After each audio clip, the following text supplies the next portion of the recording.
Buenas tardes y muchísimas gracias por estar aquí. Hay un montón de gente en Madrid que se lo está perdiendo,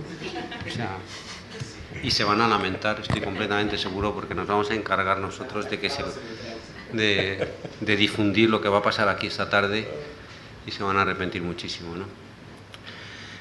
Pasa con frecuencia, ¿no?, que las buenas cosas no se difunden con el suficiente tiempo y mucha gente se lo pierde, o nos lo perdemos, ¿no? Bueno, supongo que ya todos lo sabéis de alguna manera, pues Gerardo Caballero es miembro del jurado de la 9ª Bienal Española, Iberoamericana de Arquitectura y Urbanismo, que se ha reunido estos 2 últimos días, y es la razón por la cual está en Madrid, y que se va a celebrar en Rosario, Argentina, en octubre próximo, y cuyos resultados, ¿no?, las deliberaciones del jurado que hemos tenido este fin de semana, estos 2 días que han sido muy intensos, pero sobre todo muy divertidos, la verdad. Creo que lo hemos pasado bien y hemos disfrutado, ¿no?, del diálogo, de la controversia también, y se harán públicos el próximo lunes, ¿no? Bueno, yo no conozco bien la obra de Gerardo Caballero. Yo soy responsable, junto con Paco Burgos, que es mi colega y socio, de la selección del jurado, y entonces me pareció, bueno, pues hice una pequeña indagación de qué es cómo se podía formar el equipo que fuera, pues, al mismo tiempo heterogéneo, ¿no?, con personas lo más distintas posibles, de modo que el diálogo fuera lo más rico, y que por un lado también fueran, o me pareciera a mí, que pudieran construir también un discurso en el que yo creo, y que yo creo que Gerardo seguramente luego va a decir lo contrario, pero que yo creo que también cree en cierto modo, ¿no?, que es la importancia que tiene para los arquitectos, pues, el territorio y la geografía. Entonces, a mí me parece que la obra de Gerardo Caballero la desconocía, ¿no?, porque también los españoles, o al menos algunos, ¿no?, yo me incluyo entre ellos, desconocemos en muchísimo lo que ocurre en Latinoamérica, y que en muchos casos tiene muchísimo interés. Pues me pareció, descubrí allí, digamos, algunos valores con los que yo tenía cierta cercanía, ¿no?, y que me parecía que podían, digamos, sumarse a esta idea de que la geografía, digamos, es como el territorio común en el que el arquitecto debe, digamos, trabajar en las diferentes escalas, en las escalas muy pequeñas y también en las escalas enormes, ¿no? He leído algunas cosas preparando esta presentación, ¿no?, y que también me han parecido que tienen, o sea, que me hacen sentir cierta cercanía, ¿no? Yo soy manchego, ¿no?, y ese paisaje de Albacete, un sitio bastante feo, por cierto, y bueno, pues cuyo valor no hace falta, o sea, no es necesario ir allí.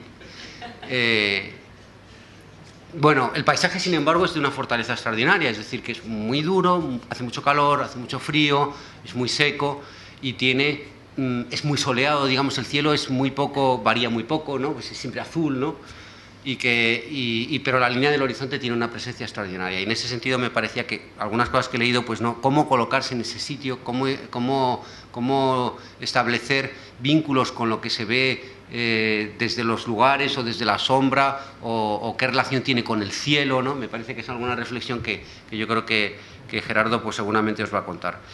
Gerardo, además, tiene una relación con España, pues, más o menos estrecha, porque estuvo trabajando en Barcelona unos cuantos años, y luego, según tengo entendido, durante muchos veranos, ¿no?, ha venido a Barcelona a dar clase, ¿no?, y además ha venido con su familia, de modo que tiene un vínculo muy fuerte con España. Luego estudió en Estados Unidos y es profesor también desde hace muchos años en la Universidad Nacional de Rosario.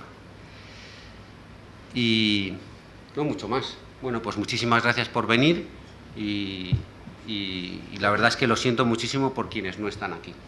No importa. Bueno, gracias por la invitación a Casa América, también a la Bienal, la posibilidad de participar del jurado La Bienal que este año se hace en Rosario, que para nosotros, ya saben que Argentina casi siempre se la relaciona mucho con Buenos Aires, y es un orgullo para nosotros estar, ser sede de la Bienal este año en Rosario.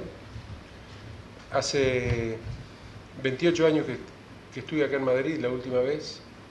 Lo que decía Ginés, es verdad, llegué a España en el año 83, ni bien terminé la carrera de arquitectura, y trabajé en Barcelona del 83 al 86, y ese año vine a Madrid, y que fue el día que murió Jorge Luis Borges. Lo recuerdo porque por la radio, sí, un momento que cuando nos volvíamos para Barcelona se dio la noticia, creo que era el 6 de agosto, la muerte de Borges. Y desde esa época, si bien he venido a España muchas veces, nunca volví a Madrid. Así que también este viaje, bueno, interesante para mí. A Carlos Bastán le agradezco muchísimo también por la amabilidad, la hospitalidad, y a Ginés, que me llevaron a conocer todo lo que han hecho en todos estos años, que es, obviamente cuando yo vine no había nada. Todos sabemos lo que en arquitectura, lo que se ha hecho en España. Siempre es bueno verlo en persona, porque creo que uno no dimensiona la cantidad y la calidad de las cosas que se han hecho acá. Que siempre, desde Argentina, obviamente, lo miramos con mucha envidia. Entonces, lo que yo les traje hoy para mostrar, no quisiera hacer una charla tediosa de arquitectura, pero escogí algunos proyectos que nos permitan hacer un poco un viaje por Argentina, el contexto en el cual nosotros trabajamos. Nosotros tenemos nuestra oficina con Maite Fernández en Rosario, ya hace unos cuantos años que trabajamos ahí, una oficina chica, como todas las oficinas argentinas, que prácticamente somos 5 o 6 personas, que trabajamos prácticamente con obra privada. Hay muy poca obra pública en Argentina,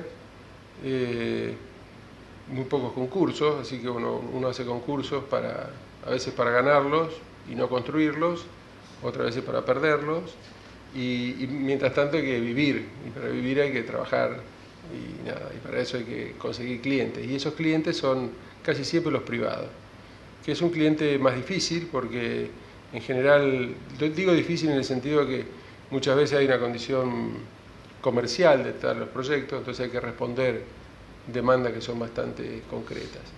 Bueno, Argentina, siempre, ahora cuando me preguntan dónde está Rosario, digo, lo tengo bien claro porque está a 300 kilómetros al norte de Buenos Aires, pensando que todo el mundo sabe dónde está Buenos Aires. Pero Rosario está sobre el río Paraná, es junto con Córdoba, diría, la segunda ciudad del país, es la ciudad de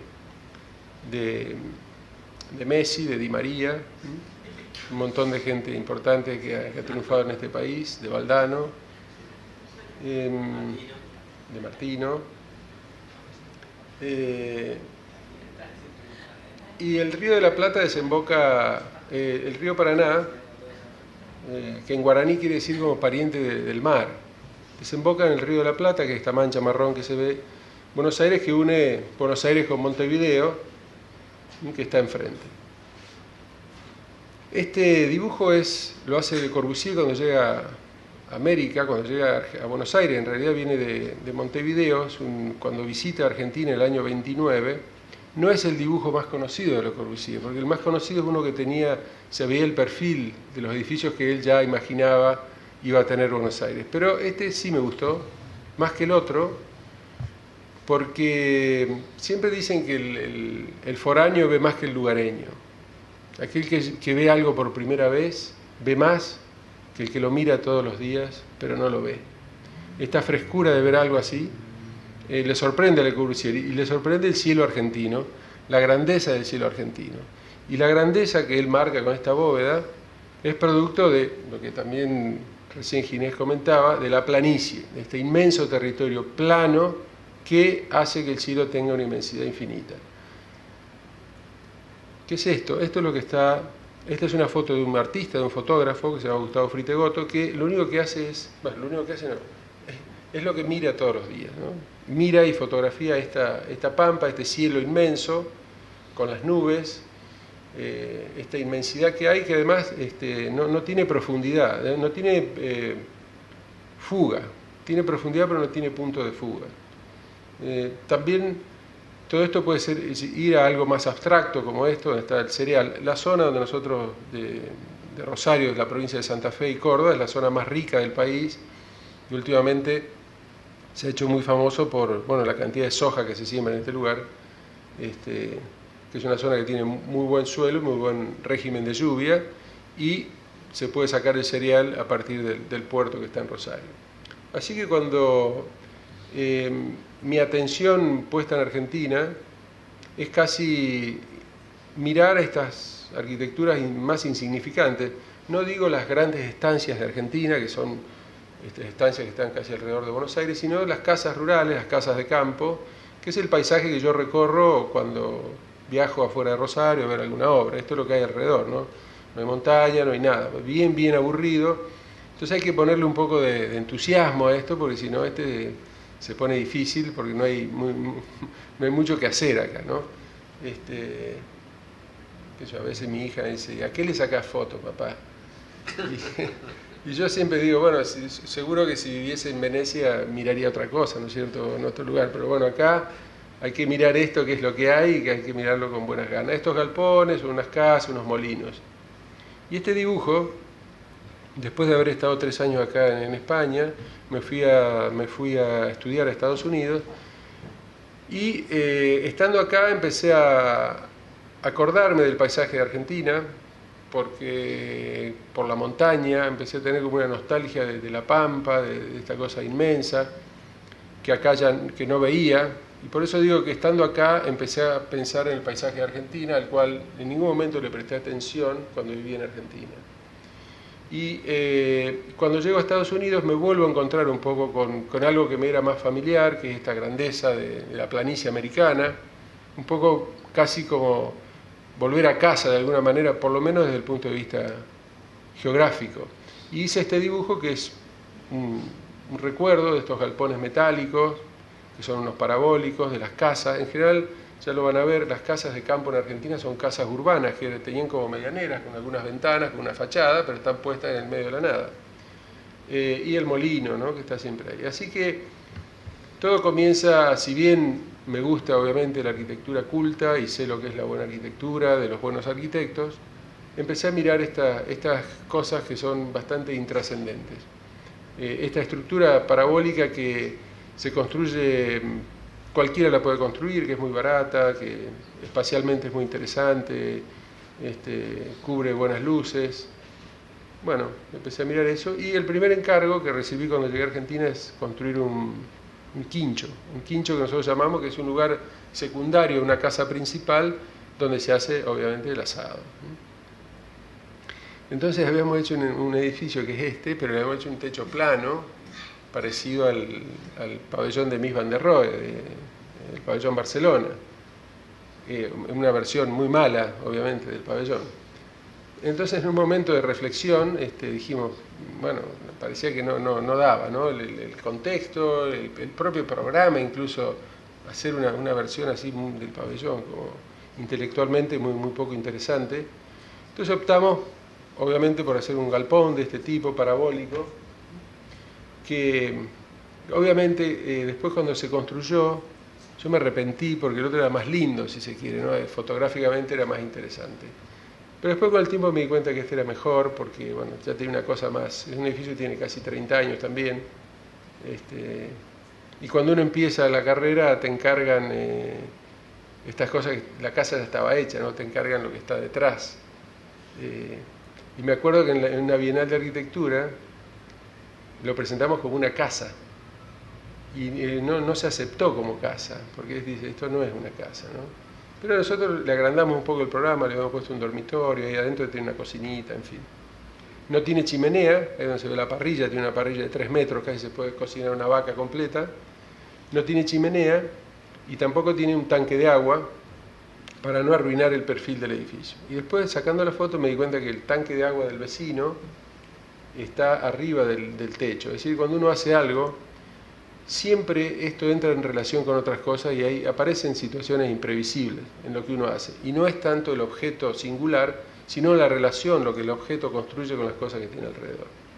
Así que empecé a sacar fotos de esto, con la idea de hacer un libro que siempre digo, sé que nunca voy a hacer, pero paro con el auto y saco fotos de estos galpones parabólicos que voy mirando y voy guardando. Siempre el paisaje, siempre la pampa atrás, ¿no? O estas otras construcciones que son todas metálicas. Así que el primer proyecto que les muestro es una concesionaria de implementos agrícolas. Esta es una ruta que va de Rosario a Bolivia, la ruta 34. Y bueno, este señor nos encarga una concesionaria donde se venden implementos agrícolas. Si bien hay un programa específico que se pide de metros cuadrados, requerimientos de las maquinarias, los repuestos, ancho de las puertas, etcétera, etcétera, y hay un terreno, que es ese rectángulo que se ve, el proyecto lo que intenta es interpretar esas cosas. Entonces hay como un territorio diferente que es la observación del que pasa por la ruta a mirar el objeto que está dentro del edificio. Ese es un poco, ese cono amarillo que hay sería como el terreno conceptual en el cual se desarrolla el proyecto. Ahí está el edificio en construcción, tomado un poco esta idea de cómo se pueden percibir los carteles, cómo se colocan estratégicamente estos carteles para ser vistos. Es la planta. Durante la construcción es lo que nosotros llamamos un galpón tradicional en cuanto a la tecnología, que no hay nada que no se pueda hacer con gente que trabaja en ese lugar. Esta es la maqueta que hago yo. Y cuando, por ejemplo, haciendo esta maqueta para plegarla, le hice un corte con la tijera y quedó ese triángulo que ustedes ven ahí. Y bueno, yo pienso que también uno cuando trabaja, uno un poco se va dejando llevar, ¿no? No está tan atento, no sabe muy bien, no es que no sepan, pero está va siendo un poco testigo de lo que va haciendo. Así que pensamos que puede ser una buena manera de cubrir la entrada. El señor que está es Antonio Mataza, que es el propietario. Lo ponete ahí porque estos edificios que están en el medio de la nada, que no tienen relación con otras cosas, es muy difícil a veces de saber el tamaño, la escala. A veces uno va a ver obra construida que parece más chica de lo que es, en fin. En general son las obras más chicas. Le voy a dar una vuelta rápido.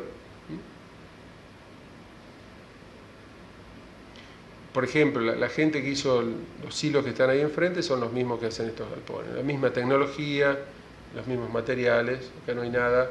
Si puede haber algún tipo, por eso digo, de sofisticación o de especulación intelectual, está más que nada en la interpretación del programa y en el terreno, pero no en la elucubración de la estructura o en los materiales. Siempre intentamos trabajar con materiales que están ahí al alcance de la mano, que los operarios saben cómo hacerlo, cómo construir con ellos, un poco una manera también de meternos dentro del contexto. Internamente también está forrado con esta chapa blanca, es decir, que para buscar un poco más de abstracción. Viendo la foto, cuando esto estaba terminado, también pensé que podría haber sido un buen museo, un museo de implementos agrícolas antiguos, cuando la obra un poco, casi lo que comenté recién en la entrevista, trasciende el encargo, ¿no? Te encargan una cosa que uno lo hace obviamente, pero una vez terminado esto podría haber sido una buena sala de un museo. Estamos dando la vuelta. Después, por la forma que tiene la planta, también el edificio se desarma, aparece como una pieza más escultórica, clavada ahí donde, o esta otra foto que es la que ilustra acá el catálogo. Volvemos ahí al frente. Estas fotos son todas sacadas por el mismo fotógrafo que les mostré al principio de la conferencia. Y ahí volvemos al inicio. Ese es el interior. Y después, unos años después, nos encargaron, esta es una concesionaria de bicicletas, un señor que vende bicicletas. Y nos encargó este edificio que está en las afueras de Rosario, en una avenida que hay. Ahí tenés, por ejemplo, una típica foto de una ciudad tercermundista, donde hay palos, luces, perros. Siempre el fotógrafo te dice, bueno, yo con el Photoshop te puedo limpiar todo esto, ¿no? Toda esta basura que hay alrededor. Pero el proyecto, perdón, conceptualmente es muy parecido al otro, es exponer estas piezas a una cierta altura para que nada lo interrumpa, poder observarlas, como no se camina por la avenida, si después a alguien le interesa comprar algo, baja y entra. Sí, el corte, la sección del corte en cuanto a la geometría responde un poco a esa cuestión. El interior, esta ventana mira al sur, el norte de ustedes, con lo cual no hay problema de soleamiento. Esto es durante la construcción, es muy parecido al otro. Ahí está terminado. Y también, mirá, esto puede haber sido una buena biblioteca, ¿no? Yo imaginaba siempre la dimensión pública de la arquitectura. Qué lindo que esto hubiese sido una biblioteca. Imaginaba los libros chicos ahí, mesas de trabajo. Tiene toda una iluminación indirecta para que el cielo raso no tenga artefactos de luz. Se ilumina de arriba hacia abajo y después se refleja del cielo raso hacia abajo.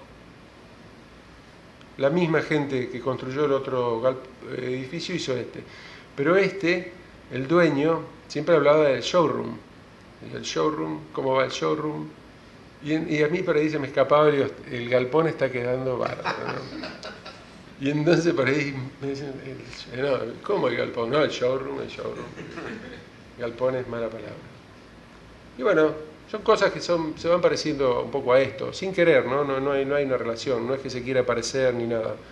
Pero repito, estas son las cosas un poco que uno va mirando, que creo que inconscientemente va quedando en la memoria. Estructuralmente tiene estos 3 tensores que hacen este voladizo, que deja un poco ahí una incógnita. Es lindo trabajar, por ejemplo, este tipo de edificios son más industriales, ya no está la cosa tan doméstica de una casa, son más, no sé, interesantes, más rápidos, otra tecnología que se adapta a este tipo de encargo también. Ahí está un poco la foto que le mostré, porque recuerdo que el fotógrafo quería sacar el cable ese que pasa frente al edificio. Y cada vez que van arquitectos fundamentalmente europeos a Rosario y uno los lleva a recorrer, claro, vos ves cuando el tipo quiere sacar la foto de algo, se incomoda, porque ¿viste? Te pasa el camión, te pasa siempre un tacho de basura, toda esa, ¿no?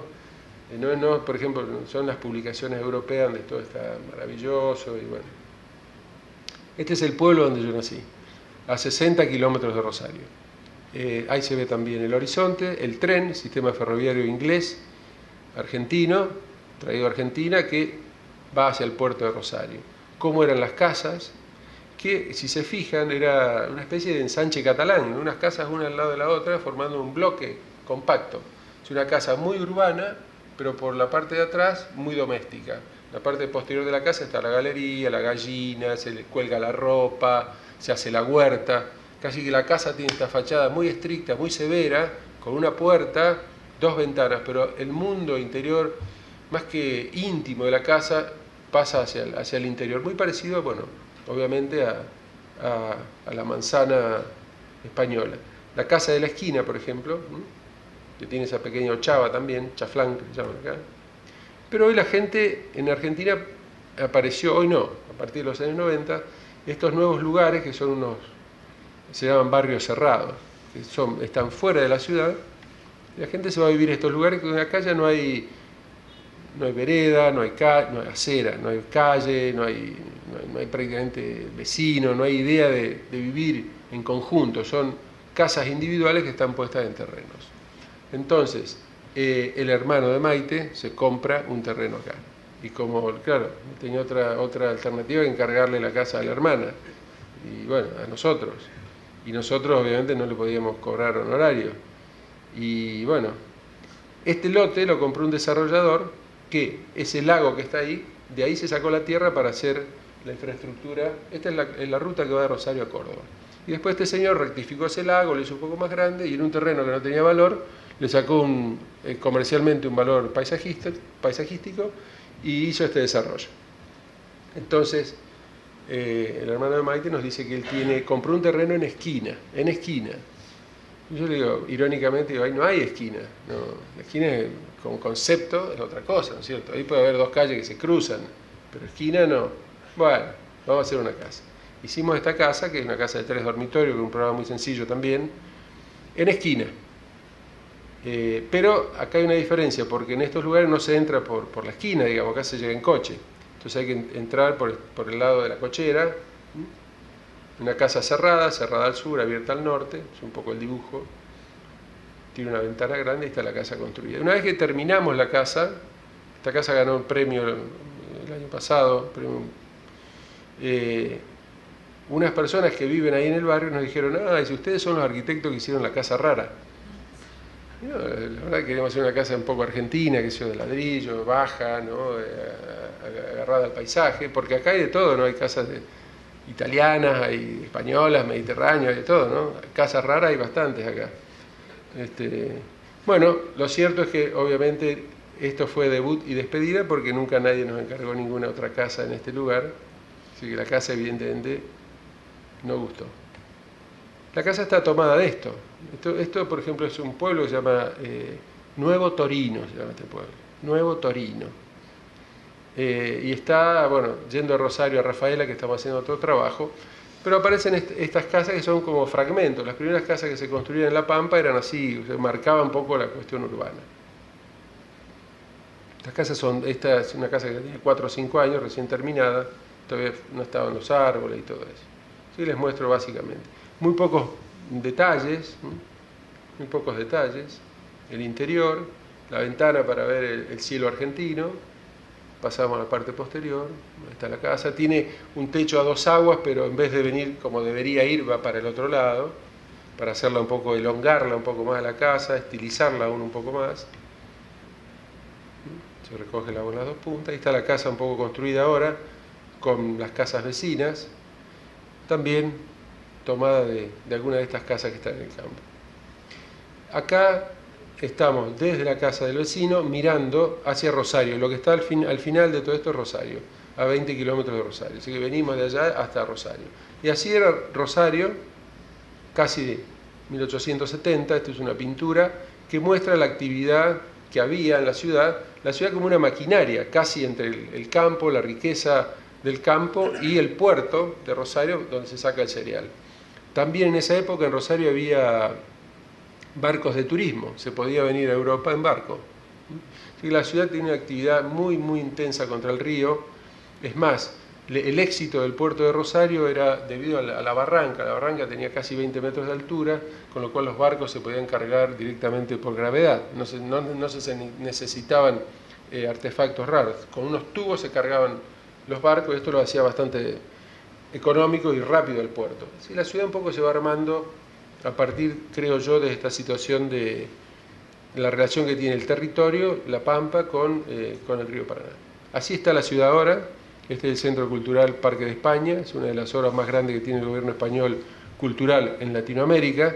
Es una obra diseñada por el estudio Martorell Bohigas Macchi de Barcelona, una obra que el rey la inauguró en el año 92, pero le quería mostrar también toda esta actividad sobre el río ha dejado toda esta infraestructura de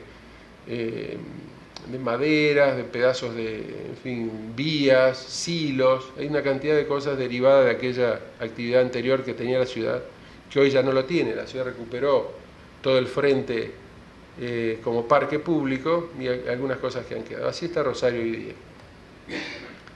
Y obviamente una fundación española, a partir de la cuadrícula, que se transforma en esto, una ciudad de 1.200.000 habitantes, con un delta del río Paraná de 60 kilómetros. Así está la ciudad hoy día, que, como ven, lo único que frena el crecimiento para seguir desarrollándose no es ningún impedimento topográfico, sino una cuestión económica. Vivir más lejos es más caro, entonces es mejor vivir más cerca, porque vivir más lejos requiere auto, gasolina, infraestructura que no hay, y eso es lo que mantiene un poco a la ciudad todavía cohesionada. Si bien la gente de mayor poder adquisitivo en los 90 se fue de la ciudad a vivir estos barrios cerrados. Lo que se conoce el centro de la ciudad, que es la parte más alta, ahí se ven los barcos que todavía siguen saliendo hasta el día de hoy llevándose cereal. El cuadrado verde es el Parque de la Independencia, que es el parque más grande que hay en la ciudad. La ciudad latinoamericana no es esto. Yo puse esto como un ejemplo porque hay siempre una nostalgia de tener una ciudad más formalmente homogénea, más armada formalmente, como podría ser un ejemplo el ensanche de Barcelona, el Plan Cerdá. Pero tampoco son esto. Esto es Detroit, que yo llamo Destroyed, donde la gente se fue de la ciudad. La ciudad sudamericana es esto, ¿no? Esta ensalada de cosas, este caos extraordinario, que yo lo veo muy, muy activo, muy vital, donde todo convive. Acá hay edificios altos, edificios bajos, casa linda, casa fea, más para adelante, un poco más para atrás, gasolinera, universidad, todo está acá. Todo se puede encontrar acá, estacionamiento, torre alta, torre baja, acá está todo. Pero ese caos está controlado por esta manzana que admite todo y lo contiene. ¿Qué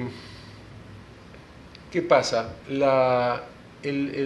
Como la ciudad tiene un índice para construir, la división de la Tierra, la heterogeneidad que hay en el tamaño de los solares, hace que al aplicarle el mismo índice a todos los solares, la ciudad tenga estas diferencias. Y pasa una cuestión que nadie pensó, nadie había pensado que podía suceder esto. En el año 2001 vino una crisis política muy grande, cuando se va Fernando de la Rúa, hay 5 presidentes en una semana, a partir de ahí entra una crisis económica muy grande. En el año 2003-2004 el país empieza a recuperar económicamente, y la gente que dice, bueno, yo la plata en el banco no se la doy más porque me la roba. ¿Qué hago con lo que me sobra? Empiezo a construir edificios. Entonces, como no hay crédito en Argentina, la gente se va juntando así, todos empezamos a poner y empezamos a hacer edificios, que nosotros llamamos edificios de propiedad horizontal, que es la tipología que más se construye en Argentina. En un terreno chico de 8,66 metros, que es básicamente la medida más estándar que nosotros tenemos, se empiezan a construir cualquier cantidad de edificios, cualquier cantidad en todas las ciudades de Argentina, no solo en Rosario. Y los arquitectos, bueno, empezamos a trabajar en este tipo de proyectos. Les voy a mostrar 2 que hicimos nosotros. La ciudad casi da una imagen un poco a esto, ¿no? Es muy homogénea, aunque todo es bastante heterogéneo. ¿Por qué es difícil encontrarlo a Wall-E? Porque, claro, está camuflado. Entonces, todos los 2 nuestros que hicimos están acá. Pero es difícil de encontrarlos porque todos comparten algo con los demás. El ladrillo, tienen cosas, ¿no? Que son estos 2 que ven acá. Entonces, primero hicimos aquel proyecto, que es un terreno que está en esquina, una esquina que mide 14 por 19, que es por el código puede construir 1.238 metros aplicándole un índice de 3,5 de edificabilidad. Obviamente el edificio tiene 1.238 metros, que es lo máximo que el desarrollador puede construir. Hicimos, lógicamente, una planta en L, de una casa en L, de pueblo, extrusionada. Departamentos de 50 metros y de 70 metros, que es lo que según el mercado inmobiliario más sale. Y claro, cuando uno solamente hace eso y obedece a esa orden, le queda esto que es horroroso, ¿no? Yo digo, muy pocas veces he visto una planta tan mala como esta, porque no tiene ningún interés más que ese. Y hay una parte común, donde está la escalera y el ascensor, que como también te ocupa metros cuadrados y no se vende, claro, hay que hacerlo lo más chico posible. Incluso esta ni siquiera ventana tiene, ¿no? Una cosa tremenda. Entonces yo digo, bueno, esto hay que mejorarlo un poco. Pero claro, si uno no tiene un concepto, una idea, es muy difícil. Uno trabaja casi por su propio, no sé, capacidad, pero no hay una idea que lo lleve al proyecto adelante. Así que hicimos que ahí sí tiene una pequeña ventanita, donde entra luz entre la escalera y el ascensor, con esas 2 puertas que vos entras ahí, el vecino entra ahí. O sea, parecía esto horrible. Y después separamos los 2 departamentos hasta que finalmente hicimos una planta que acá hay algún interés de arquitectura. Son estas 2 piezas que se separan el palier, donde está la escalera y el ascensor. Esto es lo que presentamos a nuestro cliente con esta perspectiva interior. Esta es una maqueta hecha también por mí, que a veces me decían es tipo Zaha Hadid, por ejemplo, departamentos rampados o algo así, no, nada de eso, ¿no? Esta es la maqueta final, ahí está el edificio construido. Si alguien no conoce mucho de arquitectura, yo creo que el edificio pasa totalmente desapercibido, es bastante interesante en la planta, los departamentos son interesantes, incluso dentro del mercado inmobiliario son bastante sofisticados, como idea, como tipo de departamento, pero sin embargo externamente es un edificio muy, muy sencillo. Les muestro cómo construimos nosotros, plantas de hormigón con tabique de 12 centímetros de ancho, no hay problema sísmico.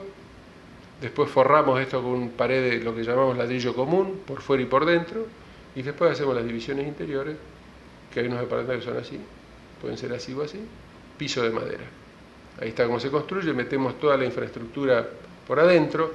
Una manera también de trabajar que nosotros tenemos es, el arquitecto va contratando todos los rubros, no se construye con llave en mano, como se llama. Entonces se contrata a una persona que hace el hormigón, después se contrata a otro que hace la mampostería, después se contrata a otro que hace la instalación, otro que el aluminio, bueno,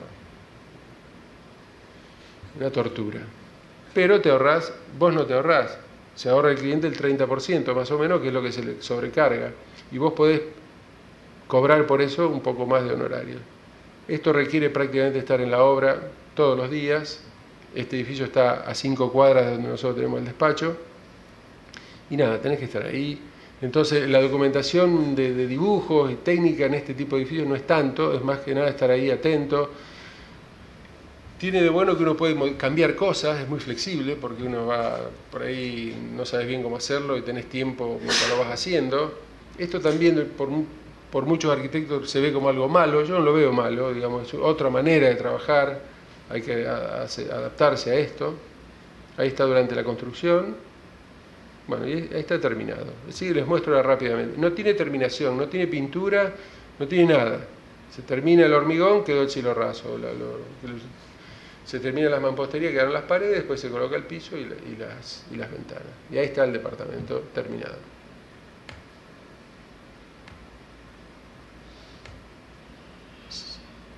Arriba tiene una especie de... Una cosa que es muy común también en Argentina, en la parte superior de los edificios se hace la zona común, una piscina, un gimnasio. Para los mexicanos esto es raro, porque uno usa casi el mejor lugar para un espacio común. En vez de poner un departamento que tendría gran valor de venta, se hace esto. Bueno, una costumbre que está bueno. Les muestro un poco el interior de uno de los departamentos. Pero lo mejor que tiene el edificio no son los departamentos. Yo creo que lo mejor que tiene es lo que no se pide, que es ese espacio que hay entre los departamentos. El espacio común, que es una especie como del espacio público que entra, vertical, que es esa pieza que está ahí cerrada, que entra verticalmente a través de todo el edificio. Entonces entramos en la planta baja. Para poder pagar todos esos vidrios hay que bajar calidad a lo mejor en otros materiales. Acá no hay mármol, no hay acero inoxidable, no hay nada. Pero cuando uno sale del departamento ya está afuera. Si hace frío, entra viento, entra un poco de agua también, quizás demasiado en algunos momentos. Pasa este patio. Bueno, esta es una pieza que hicimos nosotros, que es para este escamado, para que no entre el agua, que pase el viento y después para poder limpiarlo, ¿no es cierto? Y mientras hicimos este edificio se compró otro terreno. En general lo que se hace es, el arquitecto también busca el terreno, busca el solar, pregunta cuánto vale, después pregunta cuántos metros, saca cuenta cuántos metros se puede construir, hace unas cuentas y le dice al cliente, mira, está este terreno que vale, hay que hacer todo eso, ¿no? Después hacer la obra y no pelearte con el cliente. Entonces, compramos este terreno, compró el cliente, hicimos este edificio y acá el cliente dice, acá no vamos a cometer el mismo error que cometimos en el anterior. Muy bien. ¿Qué error se cometió? Y dice que no... 2 departamentos chicos no, acá vamos a hacer uno grande, por piso, mejor, más fácil. Aclaro que el cliente no es un desarrollador, es un señor que tiene una gran capacidad de ahorro y que es propietario de los 2 edificios, no vendió. Porque si lo vende tampoco sabe qué hacer con el dinero, va a hacer más edificios. Entonces tiene un ahorro y lo tiene ahí. Como no lo quiere sacar fuera del país, como no lo quiere poner en el banco, lo ahorra en esto. Y así mucha gente ha hecho eso. Entonces le hicimos este departamento que tiene 3 dormitorios, uno en suite, y obviamente con la escalera y el ascensor a un costado, la circulación, una cosa bastante lógica, cuando es una planta de una unidad.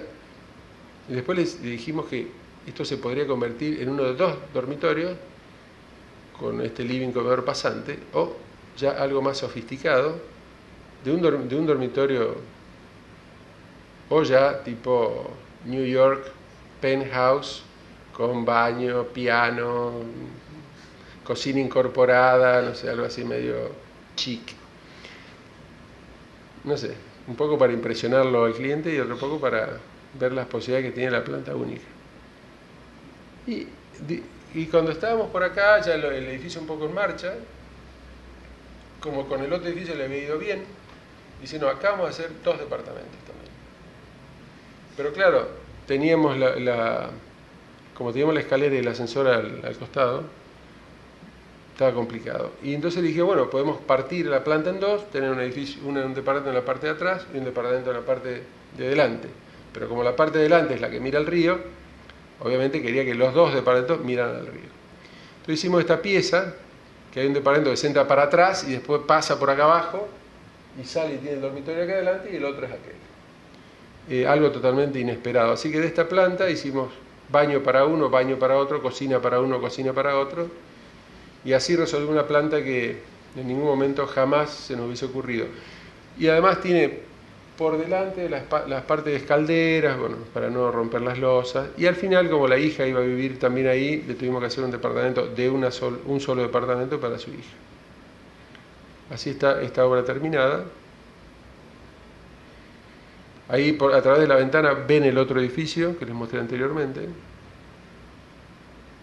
Este es el departamento grande, la planta alta. Está cerca del río, no está en primera línea del río, pero está cerca, se puede ver el río. Y en la planta baja también tiene esta parte más pública, de cocheras, la rampa, que esto les muestra un poco la entrada. Se trabaja mucho el hormigón en Argentina, es siempre una gran tradición. Los carpinteros, se sabe cómo hacerlo, se hace bien, es mucho más barato que el hierro. Así que a hormigón le damos todo lo que podemos, lo hacemos hormigón. La mano de obra es relativamente barata, porque es un material que requiere mucha mano de obra y por eso obviamente se puede hacer. Una cochera ahí detrás, cubierta con esto.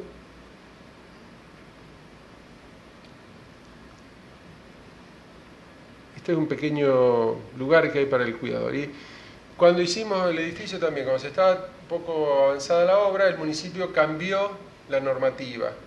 Entonces ahora no se puede hacer más esto, hay que hacer solamente planta baja y 3 pisos. Al hacer planta baja y 3 pisos, pensamos que el edificio iba a quedar casi como una torre exenta, entonces revestimos todas las medianeras con un mismo material, por atrás y por el costado, la misma ventana, incluso darle un poco de tres fachadas. Hicimos este despiece, que está tomado de algunas medianeras que hay en Rosario, que son muy lindas como esta. Y ahí está, el barrio, las casas, el edificio. Lo que ven al fondo, esas torres altas, es el nuevo desarrollo, los nuevos desarrollos inmobiliarios de la ciudad, una zona que se llama Puerto Norte, que en Buenos Aires hay una zona que se llama Puerto Madero, que es Puerto Norte. El nuevo boom del inmobiliario de la ciudad a partir de unos terrenos, de una avenida que hizo el municipio y de unos terrenos que tenían fábricas y que se desalojaron. Así que, no sé, ahí ven los 2 edificios que les mostré, están las vías del ferrocarril. Lo que les voy a mostrar es aquello, rápidamente. Este es un plano que no es muy agraciado como urbanamente, pero acá pasan 2 cosas. Por un lado, ya no está más la cuadrícula, no está más la cuadrícula que contiene, ya el edificio solo es más difícil. Pero yo puse este plano porque este es un plano que te lo dan en un restaurante que hay ahí en la zona. Entonces acá abajo dice, para comer y hacer buenos negocios. Si el tipo piensa que ya la gente que hace esto se hace para hacer buenos negocios, ¿no? Y yo digo, bueno, ojalá la ciudad no sea un lugar solamente para hacer buenos negocios, porque se supone que ya todo esto no son buenas arquitecturas, sino buenos negocios. Ahí está, se están construyendo algunos, yo les voy a mostrar uno que es el que hicimos nosotros, de todos estos, que hay de desarrolladores locales. El nuestro es de un desarrollador español, de una empresa acá de España, que fue a desarrollar este proyecto, que es donde había una antigua fábrica. La primera fábrica que hubo en Rosario en 1900 era una refinería de azúcar. Acá las primeras revueltas en Rosario sucedieron en esta fábrica, con inmigrantes italianos y catalanes. De ahí viene también ya los movimientos anarquistas en Rosario, que es muy fuerte el movimiento anarquista en Rosario. De ahí ya se la conoce a Rosario como la Barcelona Argentina a partir del 1900. Y esta fábrica, en el año 30, se demuele una parte y se le construye el silo, de hormigón, de la empresa Bungiborn. La fábrica era todo esto, después se parte en dos y nuestro cliente compra, nos queda a nosotros un edificio solamente con el silo y lo de al lado es un desarrollo que hicieron unos arquitectos de Buenos Aires. Así era este barrio, como ven está en inglés, es esto que yo titulé la charla un poco Travesías y Mestizajes, un poco toda esta influencia que ha habido entre los dos continentes de ir y llevar y traer cosas, gente. Así era el barrio, típico. Entonces este es un proyecto que se hace a partir como no tenía indicador el terreno, también con el ayuntamiento, la municipalidad, trabajamos con ellos para conseguir consensuar metros cuadrados, pero acá se logró algo muy muy interesante, que es que a pesar de ser un terreno privado y un desarrollo privado, se logró que el terreno quedara como un espacio público. Esto que puede ser, como hay muchos en Argentina, cerrado con una garita donde uno entra con un auto, dejar que el espacio donde no estuvieran los edificios fuera un espacio, una plaza pública. Así que les muestro rápidamente, es un proyecto que tiene 100.000 metros cuadrados, tiene 50.000 metros bajo la cota, 50.000 metros hacia arriba, tiene vivienda, comercio, hotel, oficina, la plaza, etcétera, etcétera. Esto es el conjunto de los edificios, 400 y pico de departamentos, pero, repito, lo mejor es esto, ¿no? Incluso trabajamos con el municipio para que todo el material, o como se trabaja el espacio público de las veredas, también entrara dentro de la plaza, que no fuera como una isla, sino que fuera parte, y tratar de borrar, en la medida de lo posible, los límites del terreno. Está la maqueta, lo que está arriba de los silos es un hotel, el edificio que está más acá es una oficina y el resto son viviendas, visto desde el río. Entonces a nosotros nos quedaba este edificio, que era casi el único, junto con el silo existente. Esta es una visita que hicimos de la gente de la oficina. Trabajamos 2 años solamente en este proyecto, 18 personas en el despacho solamente dedicado a esto. Eran edificios vacíos que se usaban para almacenar. Este, como dice Angelo Bucci, es un render comercial, pero les muestro el edificio existente, bueno, las nuevas viviendas, el edificio nuevo que también es de ladrillo, el hotel arriba de los silos, un poco cuenta un poco esta intervención. Ahí está sobre el río, el puente, uno de los conjuntos del edificio existente con el nuevo, el otro, debajo ahí se ven las cocheras, y el hotel arriba del silo. Este edificio, que un poco retomado de este de acá, bueno, como uno tiene unos metros cuadrados, también en este caso te dan una jaula para trabajar, como que no te podés salir de un cierto volumen virtual. Demolimos parte del silo hasta encontrar una junta de dilatación. Esto es durante la demolición. Se desmantelaron también unos galpones que había entre el silo y esto. Se llega a la cota 30, que es donde estaría el lobby del hotel. Se sube por una escalera a través de estos tubos. La planta de las habitaciones que el hotel, incluso ahora se está construyendo, pero cuando nosotros hicimos el proyecto no tenía operador.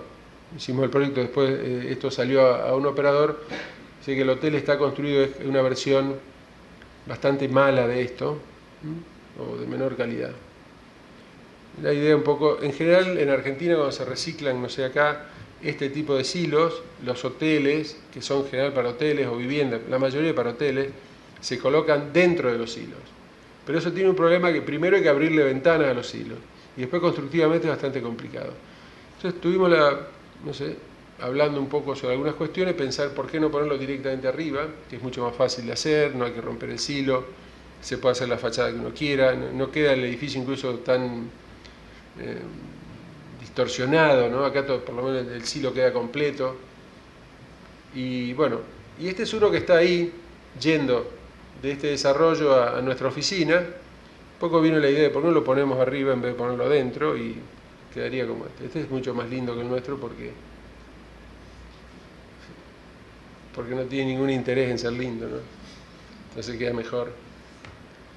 Y unos galpones que había en el lugar, que eran estos que se desmantelaron, sacamos estas cerchas, las invertimos, hicimos esta pieza, que es esto, que es para dar sombra un poco, como abajo hay cocheras, ahí ya se ve un poco, ¿ves? Ahí se ve el hotel, un poco el corte ingual del silo, que es recto, que obviamente debe ser un poco más económico que el otro.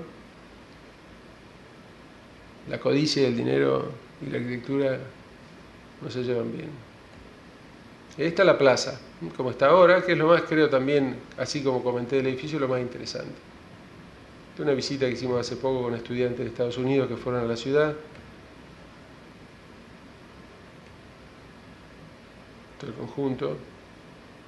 Toda inversión privada esto, ¿eh?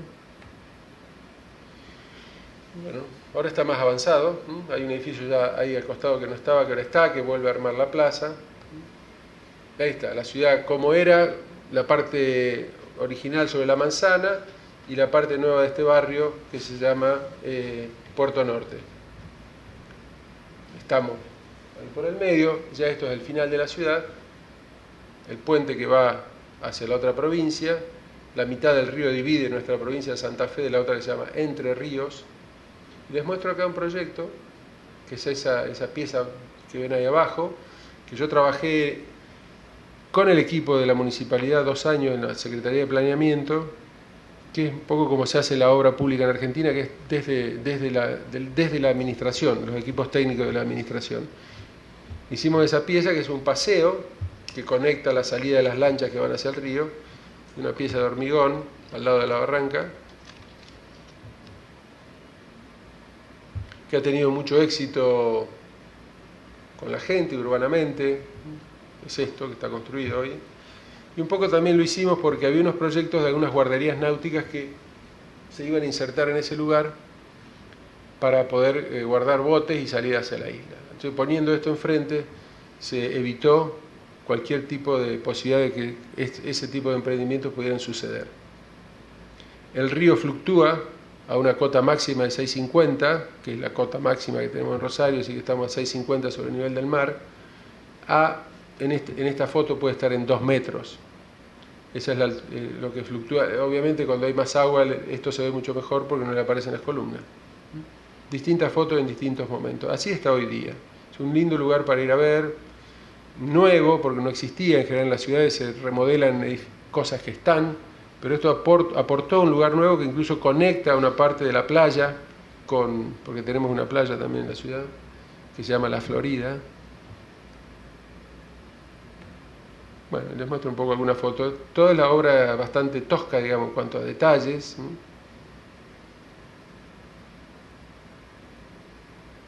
Está la ciudad al fondo. Y en este espigón uno va ahí y baja por una escalera y te vienen a buscar unas lanchas, los que van a la Bienal. Los podemos llevar en otras lanchas. Y si no, van en estas. Depende de cómo se porten, Carlos. Veremos.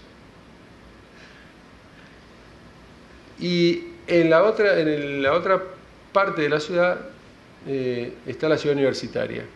Esto es la Escuela de Arquitectura, la ciudad universitaria, el campus de lo que se conoce la ciudad universitaria. Y nosotros, en el año 99, participamos en un concurso para la nueva Escuela de Ingeniería, la nueva Escuela de Ingeniería Civil, que es un edificio que hay unos árboles, tiene un patio, hicimos este proyecto, un auditorio para toda la ciudad universitaria. Ganamos el concurso con este proyecto para construir este edificio, que es obviamente lo que a uno le interesaría hacer, o por lo menos a nosotros, la parte más, como dije, pública de la arquitectura, ¿no? la obra más, edificios de educación o de salud. Ganamos con este proyecto,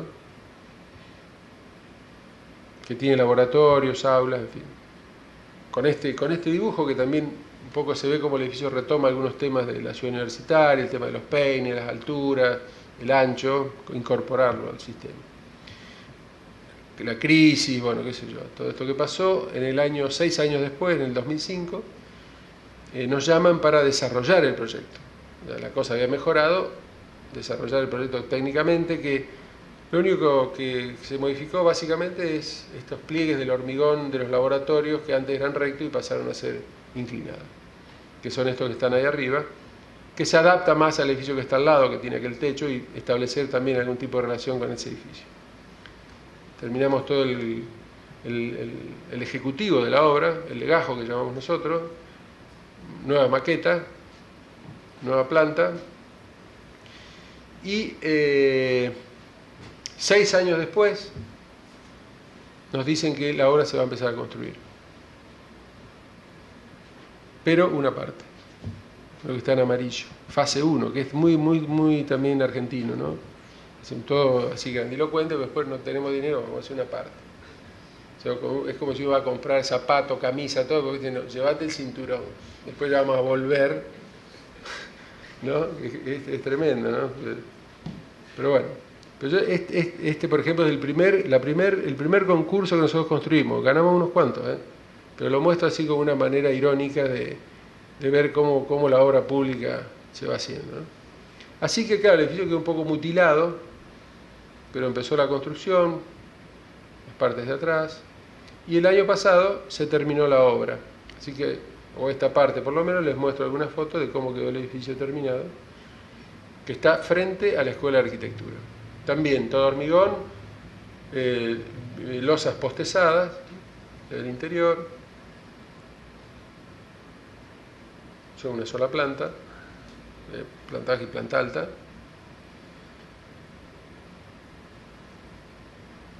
Y esto que se ve detrás de esa ventana es la Escuela de Arquitectura.